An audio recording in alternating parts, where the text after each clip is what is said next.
segundo livro de Reis, capítulo 3. Nós leremos os versos 14 ao verso 17, ao verso 18. Segundo livro de Reis, capítulo 3, leremos os versos 14 ao verso 18. Na verdade, o ideal seria termos condições de ler todo o capítulo para você entender, mas vamos ler esse trecho. Eu vou tentar resumir a história para você entender o contexto. Fala do profeta Eliseu, aquele homem de Deus que sucedeu Elias, que pediu ao Senhor porção dobrada do Espírito que pousava ou pairava sobre Elias para a vida dele. Um homem que recebeu o legado e deu continuidade à história e ao testemunho de um dos maiores profetas que o povo de Israel teve, Elias. E Eliseu não foi diferente. Eliseu testemunhou o poder, a glória, a graça de Deus de maneira tremenda por meio de sinais e prodígios. E esse texto vai narrar um momento em que o rei Jorão é ameaçado pelos moabitas. E então ele une-se, alia-se ao rei Josafá para lutar contra Moabe, numa coalizão militar para enfrentar o inimigo, a ameaça. Em dado momento, quando caminhavam para o campo de batalha, munidos de estratégia militar, munidos de armas, munidos de homens, munidos de exércitos, o texto vai dar conta de que eles chegaram a um lugar onde não havia água. E na verdade, a descrição é trágica. Diz que não havia absolutamente nada. E então Jorão declarou, extasiado e perplexo, diz: estamos perdidos, porque sem água não temos como suprir nosso exército, os homens irão se rebelar, ou no mínimo ficarão fracos o suficiente para não terem condições de lutar. Estamos perdidos, os moabitas nos derrotarão. Então Josafá se lembra de um homem de Deus que vivia naquela região. E Josafá então diz para Jorão e para o exército: vamos até este homem de Deus, porque ele fala o que Deus manda. Olha a autoridade. Ele fala o que Deus manda, está na palavra de Deus. E certamente o que Deus mandar ele falar vai acontecer e nós vamos lá. É interessante que quando eles chegam e batem na casa de Eliseu, creio que tenha sido na escola de profetas, que Eliseu era o diretor da escola dos profetas, eles então chegam lá e falam: Eliseu, a gente veio aqui para ouvir a voz de Deus. Aí Eliseu dá uma resposta engraçada: rapaz, o que eu tenho contigo, Jorão? Sabe por quê? Lá no comecinho do capítulo 3 vai dizer que Jorão pecou muito contra Deus. Não, é engraçado dizer assim, não foi tão ruim quanto seus pais Acabe e Jezabel, mas ele andou nos mesmos caminhos dos pais e fez o que desagradava a Deus. Era um camarada que Eliseu sabia da história dele. Era filho do casal, a pior referência que temos na Bíblia de homens ímpios e maus, Acabe e Jezabel.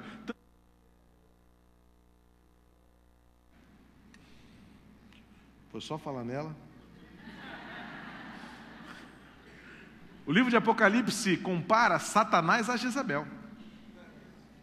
Ou seja, era, como diria lá em Pernambuco, era o caramunhão, não é isso?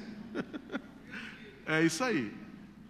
E aí Eliseu fala assim: eu sei que vocês perseguiram o meu tutor, Elias. Vocês tentaram matá-lo. Qual é a sua agora?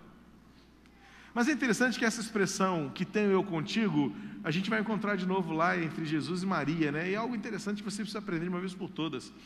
Que tenho eu contigo não tem nada de respeitoso. Na verdade é o seguinte, olha só, cada um na sua, tá? Faz sentido, né?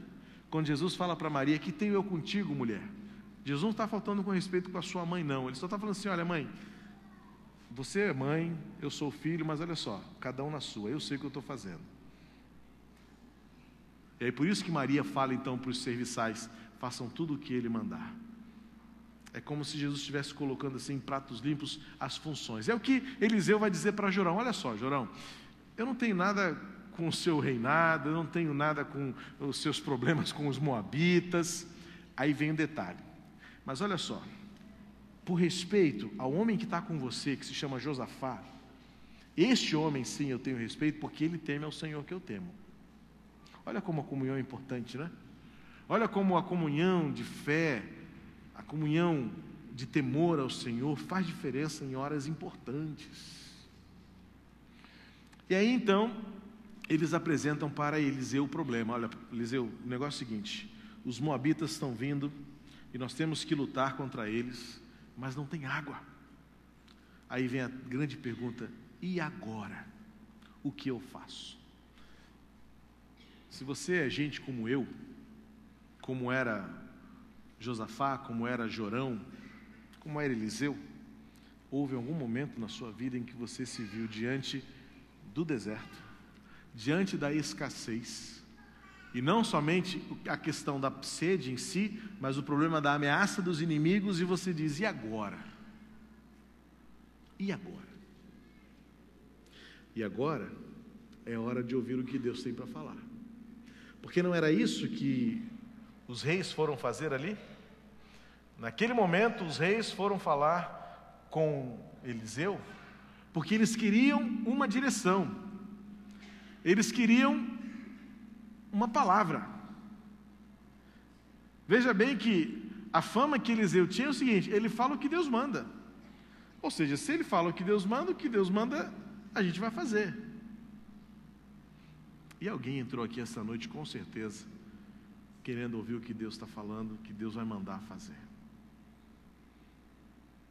Então eu quero dizer para você, em nome de Jesus, se você foi à porta do profeta, se você veio a este lugar, ou se você for a qualquer lugar, e se você disser assim: Senhor, fala, você agora precisa ter a coragem de fazer o que Ele vai falar.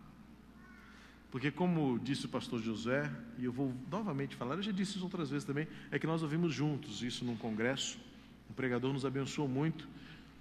Quando ele falou na quarta-feira: o que faz diferença não é o que você ouve, é a decisão que você toma. Aqui está o segredo de toda a verdade. Porque há quanto tempo você ouve mensagens boas? Quantas vezes você ficou quebrantado depois de uma mensagem? Quantas vezes você foi tocado por uma palavra?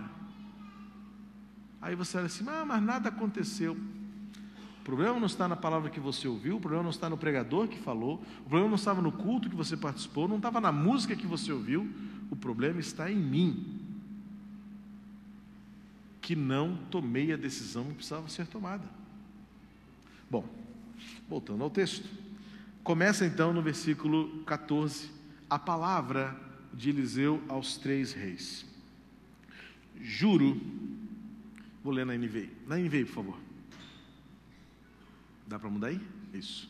Juro pelo nome do Senhor dos Exércitos, a quem sirvo, que se não fosse por respeito a Josafá, rei de Judá, eu não olharia para você, nem mesmo lhe daria atenção.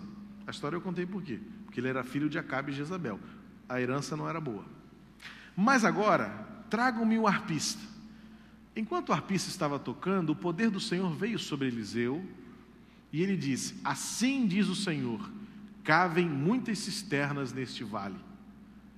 Pois assim diz o Senhor, vocês não verão vento nem chuva, contudo este vale ficará cheio de água, e vocês, seus rebanhos e seus outros animais beberão. Mas para o Senhor isso ainda é pouco. Ele também lhes entregará Moabe nas suas mãos. Eu gosto da tradução, nova tradução da linguagem de hoje, que diz: mas para o Senhor isso é fácil. Ele também lhes entregará Moabe nas suas mãos. Queridos, em tempos de escassez, a gente precisa lembrar de algumas verdades importantes que a Bíblia nos lembra, nos fala. Primeiro, uma observação importante. Eu não sei se você atentou para o texto, eu vou ajudar você, então a gente precisa sempre dar uma puxada na sua percepção. Você percebeu que Eliseu mandou chamar um arpista?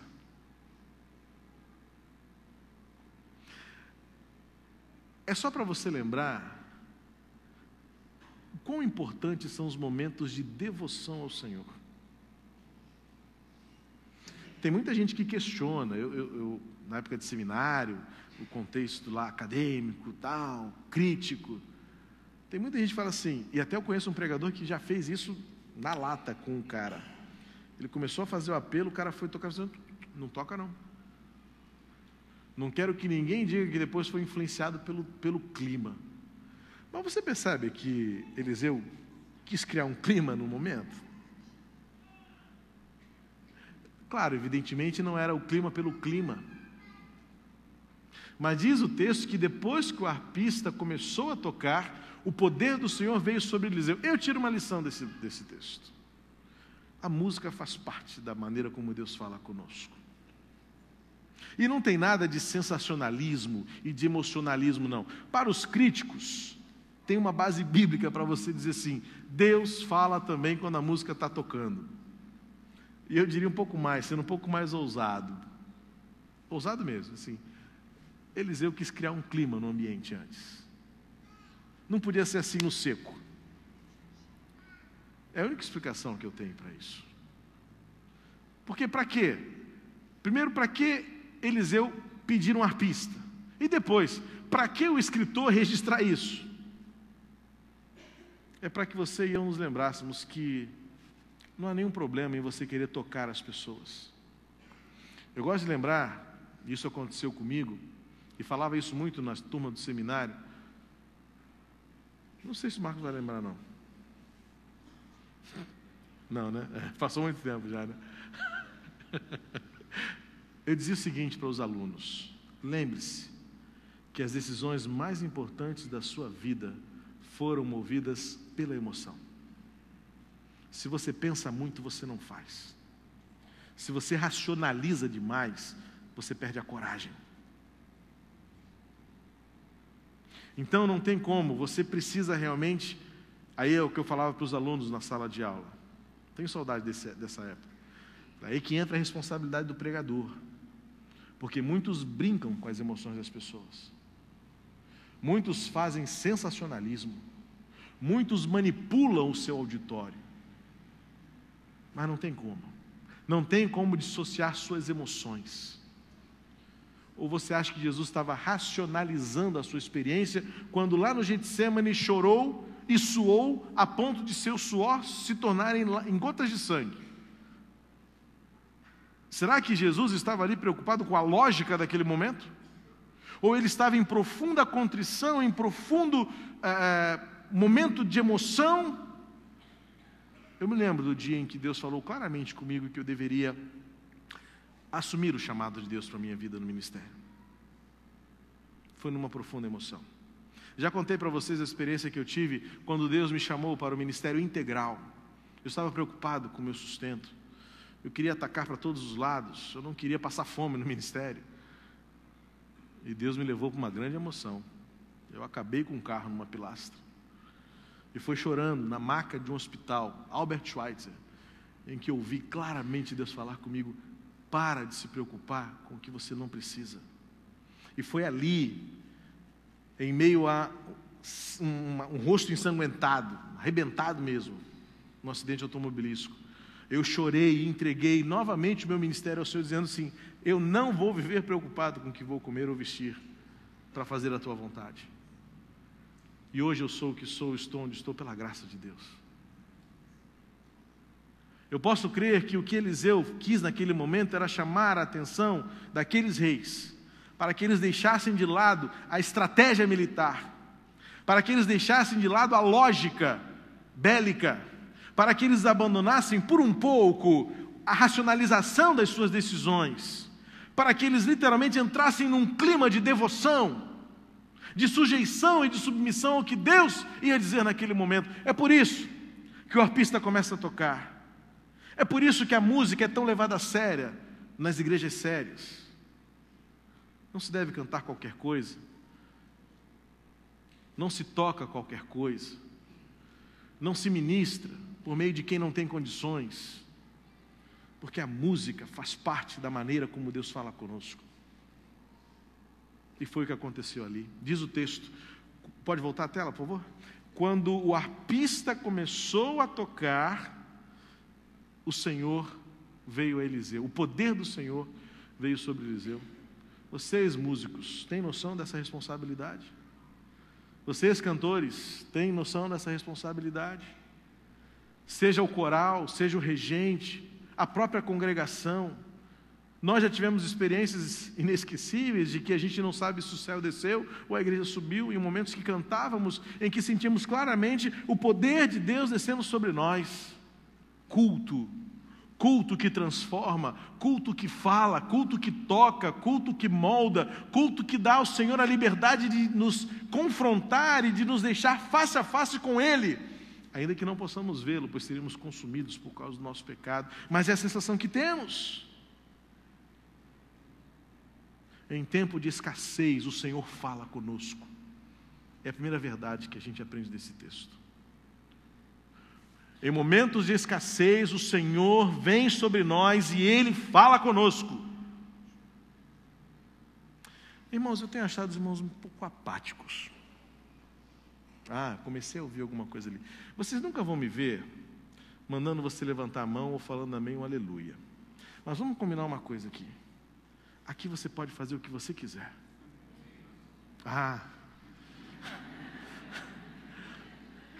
Não, é sério.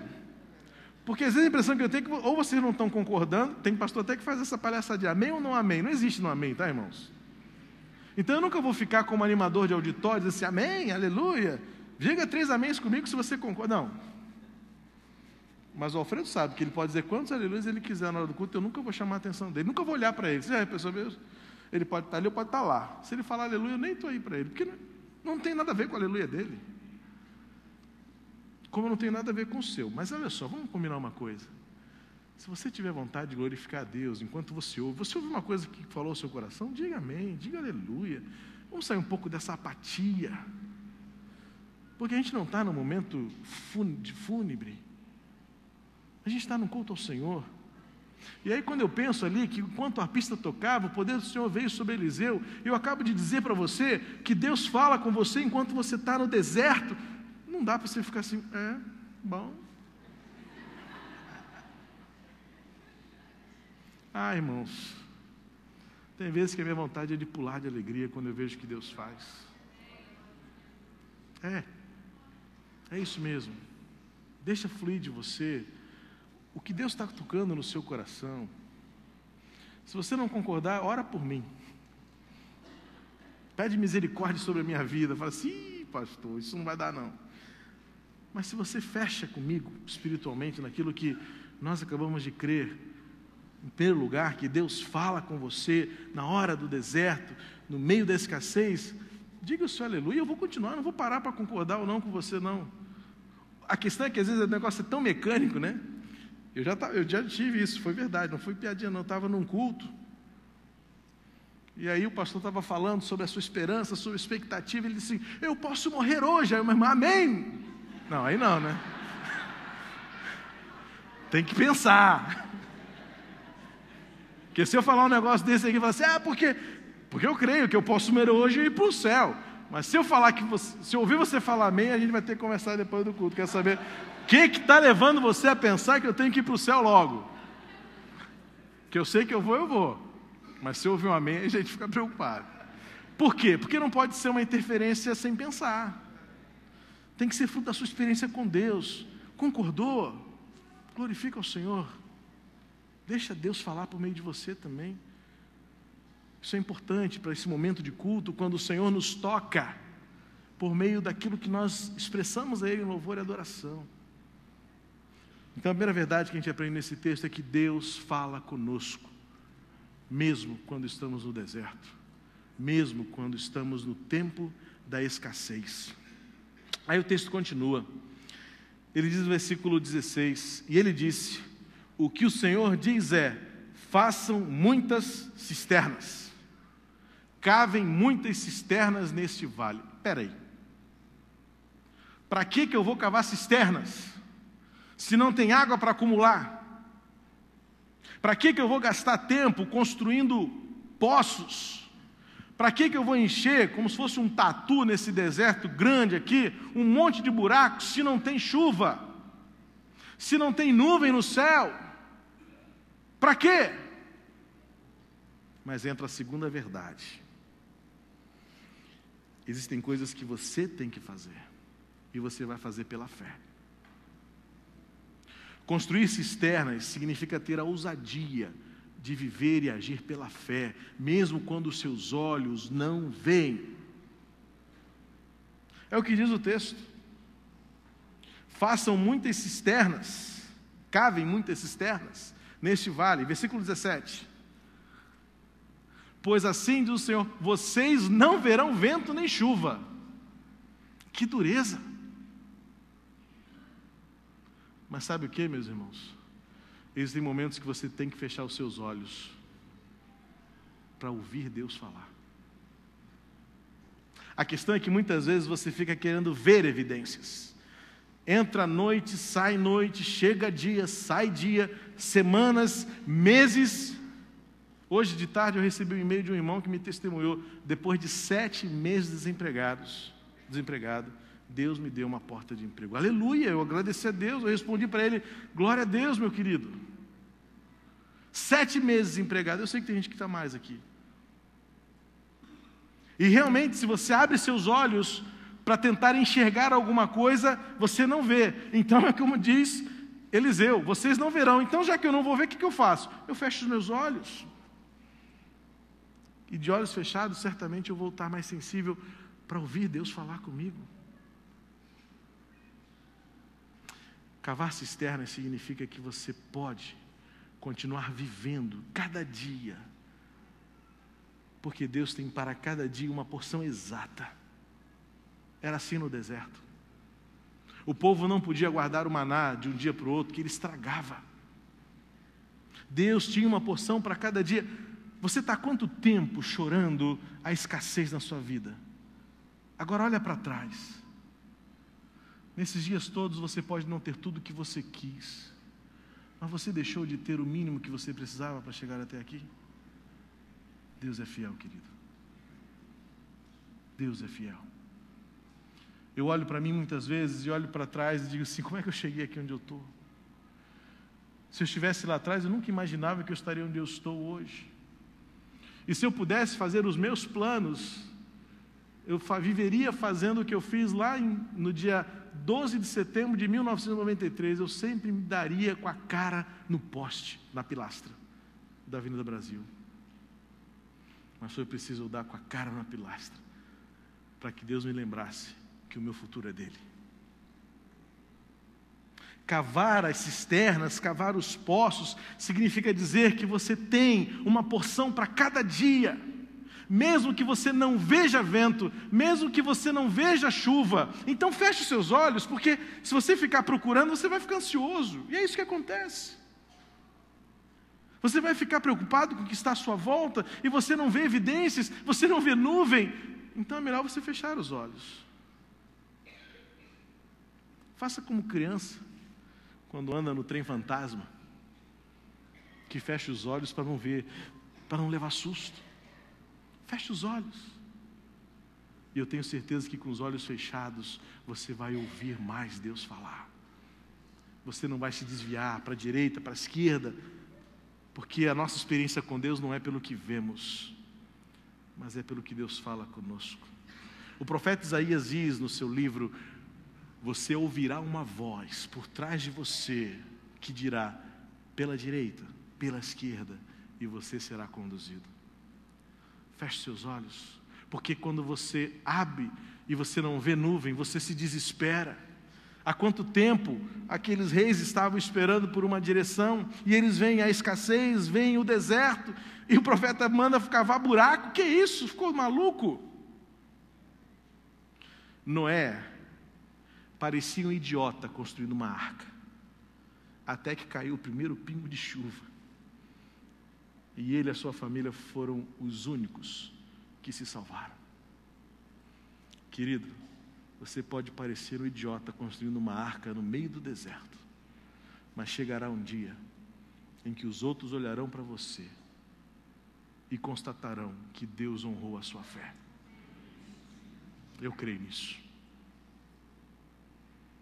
Para de ficar procurando nuvem, você não vai vê-las. Não é assim que Deus vai fazer. Não é como você acha que tem que ser, não é na hora que você acha que tem que ser.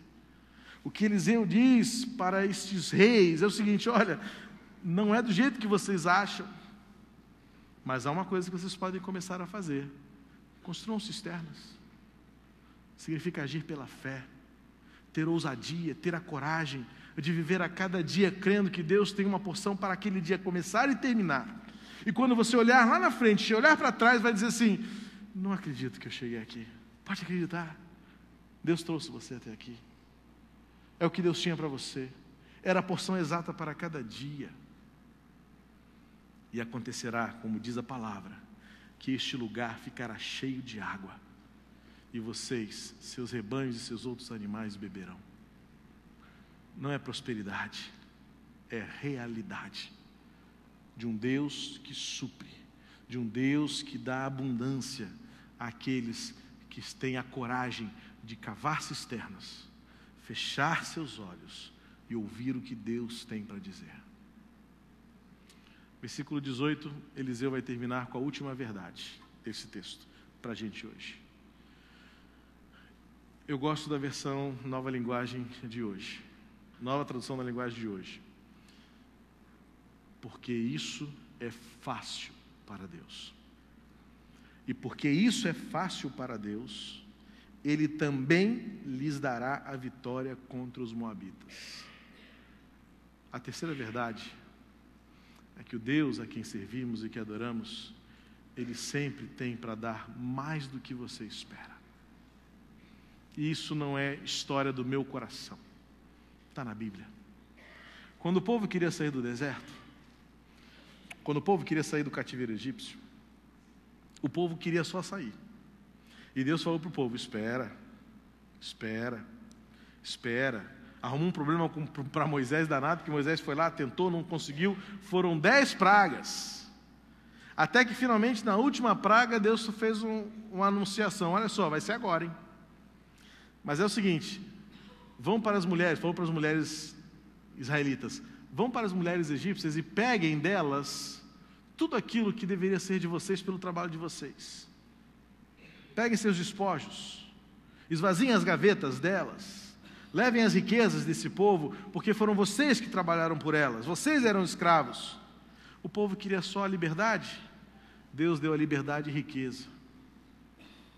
O apóstolo Paulo diz lá em Efésios 3, nós começamos esse culto cantando esta verdade: Deus faz infinitamente mais além de que pedimos ou pensamos.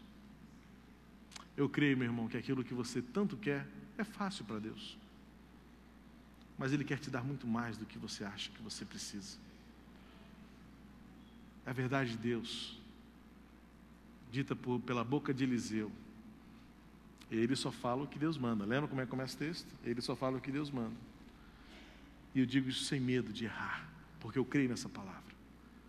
A terceira verdade é que em tempos de escassez, Deus não manda só água, Deus manda também a transformação, para que você nunca mais seja o mesmo depois de ter passado pelo deserto.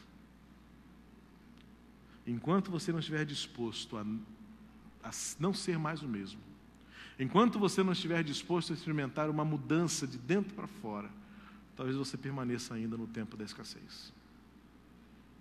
Foi assim no deserto. O povo poderia ter feito em algumas semanas a viagem do Egito para a Palestina. Isso é claro, veja o mapa. Veja o mapa do Egito para a Terra Prometida. Em semanas o povo faria isso. Levou 40 anos. Sabe por quê? Porque o povo precisava aprender quem Deus é. E Deus falou isso para o povo: o meu povo me conhecerá. E enquanto o povo não reconhecer que eu sou, vamos ficar dando volta no deserto. E o mapa é uma comédia, na verdade. Você olha o mapa, vai para cima, volta, quase chegou, mas reclamou. Quase chegou, mas criou um ídolo. Fez um bezerro de ouro. Quase chegou, mas encheu a paciência do líder. quase chegou, mas vivia reclamando que agora o maná não serve mais, enjoamos de maná, tá bom, então eu vou mandar codorniz agora, não vai ser mais maná, vai ser carnezinha que vai cair do céu. Tá, vocês estão enjoados? Ok, mas olha só, vamos dar mais uma voltinha, tá? Ah, se o povo aprendesse mais rápido. Ah, se eu e você aprendêssemos mais rápido a sermos iguais a Jesus. Ah, se eu e você tivéssemos o nosso caráter moldado de maneira mais objetiva, à semelhança de Jesus. Ah, se nós nos quebrantássemos mais profundamente, indo ao cerne da alma, se nós saíssemos da superfície dos nossos relacionamentos, se nós saíssemos da superfície, da superficialidade da nossa relação com Deus, se nós saíssemos da superficialidade da nossa religiosidade, se nós fôssemos mais fundo no nosso pecado, a gente sairia do deserto mais rapidamente. Jó levou um tempinho para dizer o que disse no capítulo 42, eu te conhecia só de ouvir falar, mas agora os meus olhos te veem. Sabe quando isso aconteceu? Quando ele se quebranta diante do Senhor e fala assim, não há Deus, teus planos não podem ser mudados, eu me sujeito a tudo que o Senhor me dá, eu aceito tudo que o Senhor tem para mim, eu não quero mais nada além daquilo que tu podes me dar, eu não quero nada mais além daquilo que a tua provisão me dá. O Senhor fez todas as coisas no céu e na terra, não há outro Deus além de ti, eu sou um miserável, e eu me prostro aqui diante de ti para dizer que nenhum dos teus planos podem ser mudados. Aí então agora os meus olhos te veem. Aí diz o texto, que Deus restituiu a Jó tudo o que ele havia perdido. Meu amado, quando nós temos a ousadia de obedecer Deus, quando nós permitimos que a transformação que Ele tem para fazer em nós seja muito mais profunda do que a gente pode imaginar, o deserto passa mais rápido. Mas enquanto for preciso, Deus vai nos manter lá, na área da escassez, até que os nossos olhos possam, pela fé, contemplar o que Deus tem para nos dar e crer no que Ele realmente é poderoso para fazer. 3 verdades que eu quero que você lembre-se para a sua vida, saindo daqui hoje transformado por essas verdades. Primeiro, Deus nunca ficou em silêncio. Ele fala mesmo no deserto, na escassez. Em segundo lugar, você precisa continuar cavando cisternas, vivendo pela fé, fazendo aquilo que você precisa continuar fazendo, crendo que para cada dia Deus tem uma porção, crescendo a cada dia, amadurecendo a sua fé, aprofundando o seu relacionamento com Deus, investindo na sua carreira, se for o caso, investindo na sua família, fazendo o sacrifício que for necessário, economizando o que for preciso, investindo no seu relacionamento. Continue cavando cisternas, mesmo quando o sol não levanta, ou quando a nuvem não aparece, mesmo quando os seus olhos não veem. Então faz o seguinte, feche os seus olhos e ouve o que Deus está lhe dizendo enquanto este processo acontece. E eu creio na terceira verdade, quando Deus agir, porque o que você quer que Ele faça é fácil. Lembra o que Jesus falou para aqueles homens que perguntaram para Ele, quando Ele disse que o coxo estava curado, que ele estava salvo? Aí Jesus falou assim, dizer que ele está salvo é mole. Vamos fazer o mais difícil então? Levanta e anda. Agora vocês creem que eu posso salvar? Vocês creem que eu posso perdoar pecados? Se eu posso fazer um coxo de nascença andar, que dirá perdoar pecados? Então, se os pecados estão perdoados, vai e anda. Porque Deus faz muito mais do que você pode imaginar.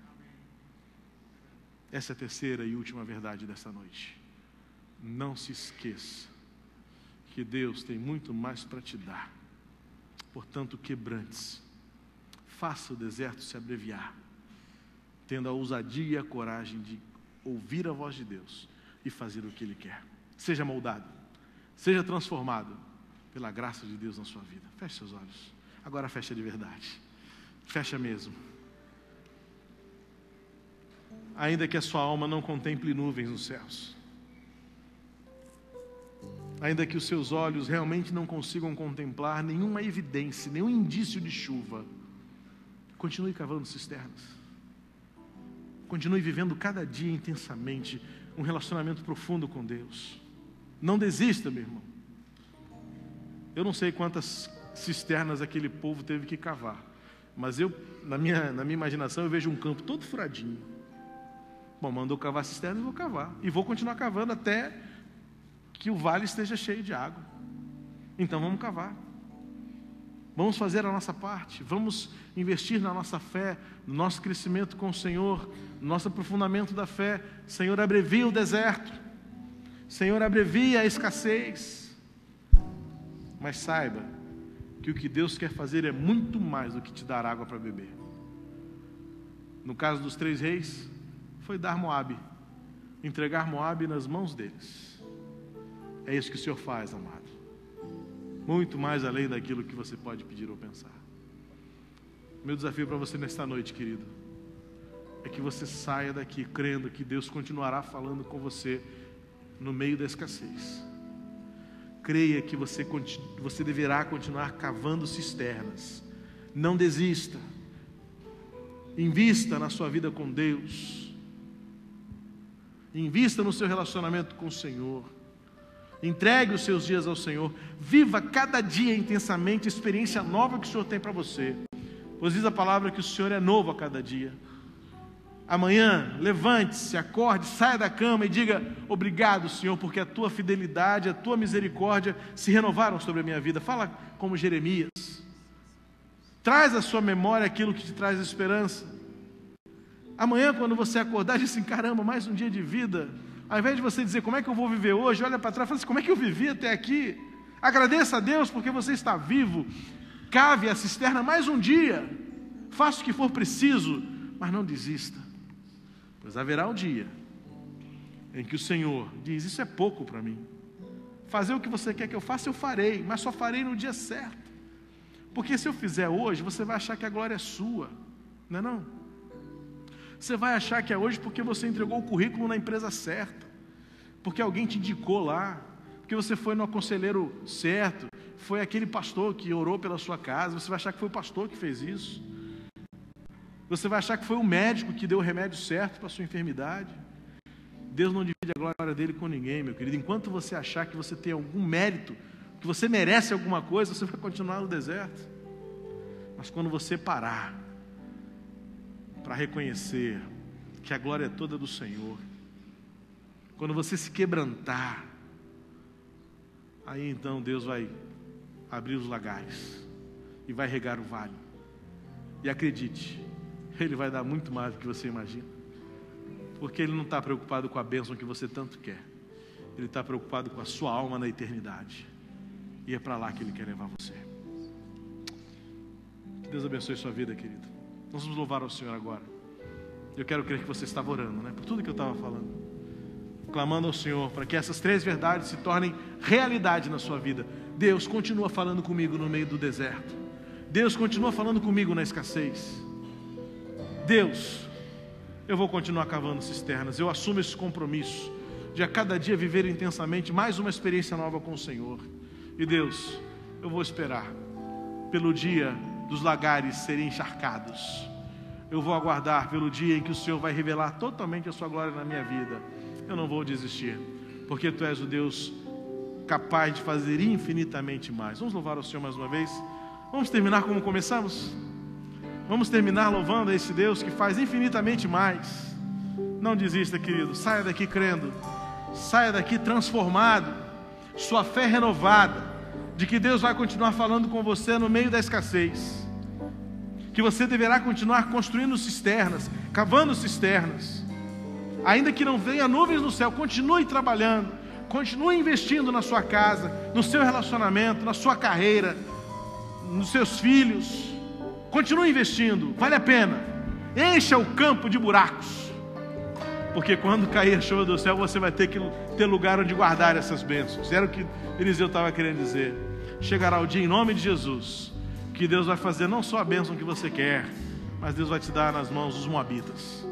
Surpreenda-se, aguarde para surpreender-se com o que Deus tem para você. É o que eu creio para mim, é pelo que vivo, pelo que espero. E aguarde isso também no Senhor. Vamos ficar de pé e adorar o Senhor. Sim, eu sei, Senhor, que Tu és soberano. Faça infinitamente mais.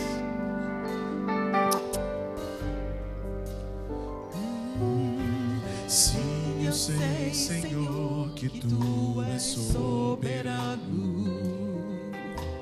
Tens os teus caminhos, tens seus próprios planos. Venho, pois, a cada dia, venho cheio de alegria e me coloco em tuas mãos, pois és fiel. Sim, eu sei, Senhor, que tu és poderoso. És um Deus tremendo, Pai de amor bondoso. Venho, pois, a cada dia, venho cheio de alegria e me coloco em tuas mãos, pois és fiel. Fiel é tua palavra, ó Senhor. Perfeitos teus caminhos, meu Senhor. Pois sei que tenho crido, também sei que és poderoso para fazer infinitamente mais, para fazer infinitamente mais do que tudo que pedimos, infinitamente mais do que tudo que nós cremos, infinitamente mais do que tudo que sentimos, infinitamente mais do que tudo que pensamos, infinitamente mais. Fiel é tua palavra, ó Senhor. Perfeitos teus caminhos, meu Senhor. Pois sei que tenho crido, também sei que és poderoso para fazer infinitamente mais, para fazer infinitamente mais, para fazer infinitamente mais.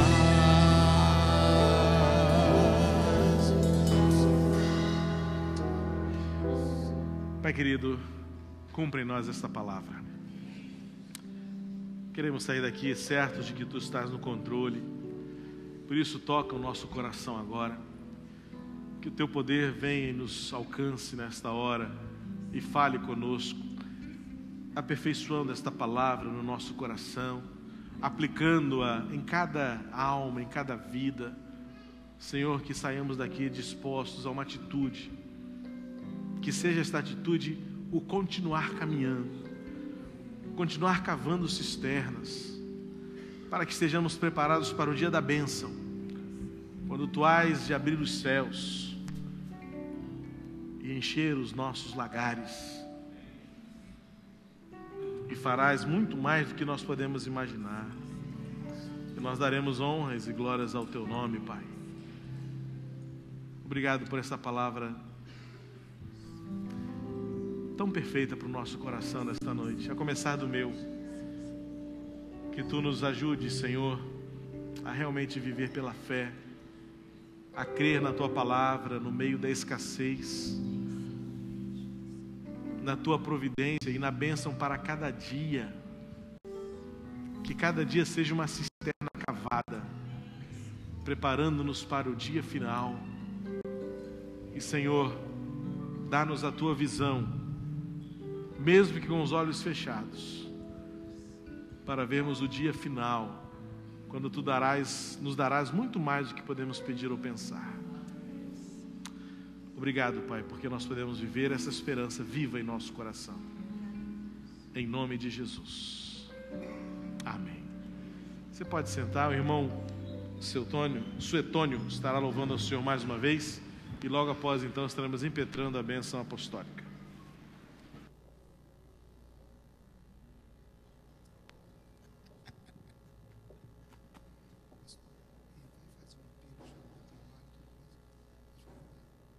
Amém. infinitamente mais. Esse Deus, Ele é poderoso. A minha vida não é diferente. Ele tem feito em minha vida infinitamente mais. Irmãos, antes de eu louvar a Deus com esse último hino, que é o Missões, sobre missões, eu gosto muito de missões, vi 15 anos da minha vida fazendo cruzadas, aqui no Rio mesmo, em São Paulo, em Minas Gerais, e eu sei que não é fácil. Nós estamos aqui dentro de uma missão, nosso irmão João Batista falou comigo, e eu falei, é bênção, a gente vai, em ajudar também o nosso irmão Tiago Bonfim, e nós trouxemos um trabalho, ele é bem simples, mas eu brincando com os irmãos, eu costumo dizer, que toca até no micro-ondas. Tem essas canções que cantei, uma coletânea, um total de 25 hinos. Os irmãos quiserem, pegam com o irmão João Batista e o seu filho, lá fora, um preço simbólico, e será revertido uma parte para o irmão Tiago Bonfim, que está na Letônia, lá passando lá as provas de missionário. Eu costumo sempre dizer, saiu do jabazinho com o girimum, das refeições que a gente aqui tanto gosta, uns costumes diferentes, para ali. E eu falei, estamos juntos. E a obra de Deus é assim, é gostosa. E fazer missões, às vezes, é sempre difícil.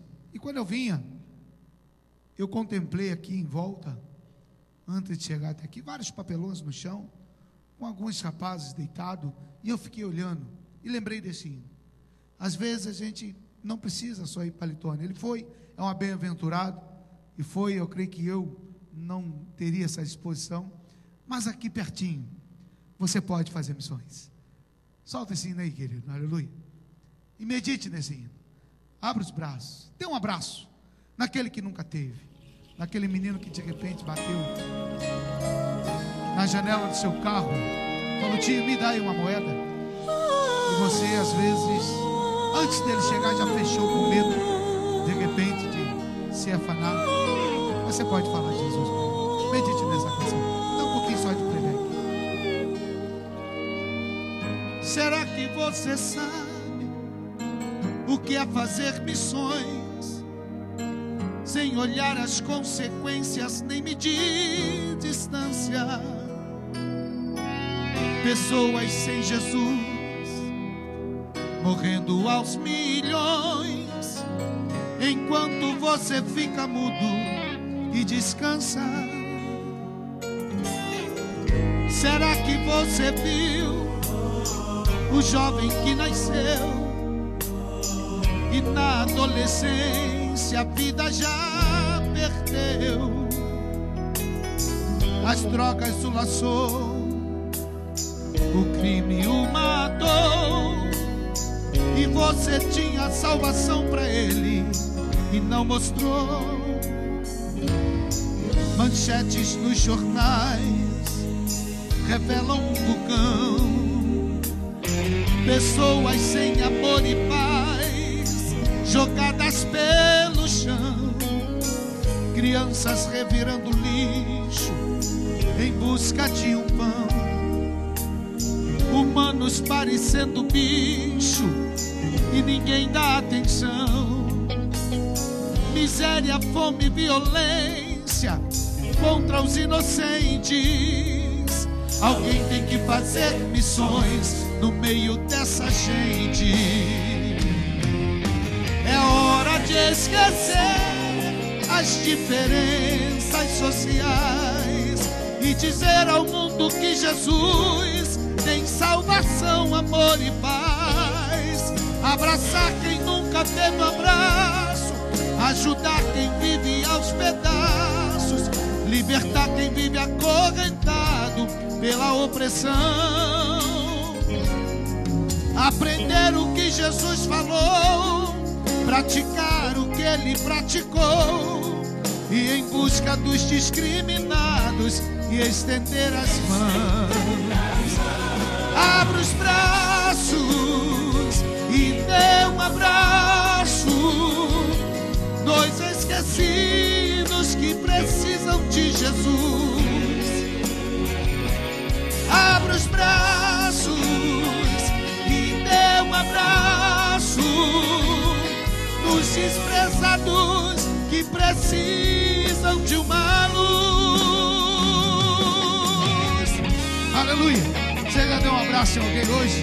De repente aquele que precisa de uma palavra sua, de uma palavra amiga, de uma mão amiga, chegou ali do seu lado e disse: filho, paga um salgadinho aí pra mim. Você fez com isso, é hora de esquecer as diferenças sociais e dizer ao mundo que Jesus tem salvação, amor e paz. Abraçar quem nunca teve um abraço, ajudar quem vive aos pedaços, libertar quem vive acorrentado pela opressão. Aprender o que Jesus falou, praticar o que ele praticou, e em busca dos discriminados e estender as mãos. Abre os braços e dê um abraço. E dê um abraço. Não é difícil. Dois esquecidos que precisam de Jesus. Abre os braços e dê um abraço. Dos desprezados que precisam de uma luz. Abre os braços. Abre os braços e faz o quê? E dê um abraço. Aleluia.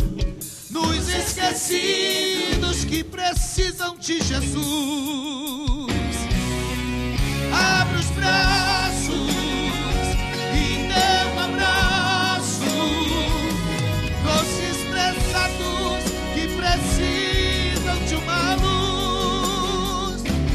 Abre os braços e dê um abraço. Nos esquecidos que precisam de Jesus. Abre os braços e dê um abraço. Nos desprezados que precisam de uma luz. Oh, eles precisam de uma luz de Jesus.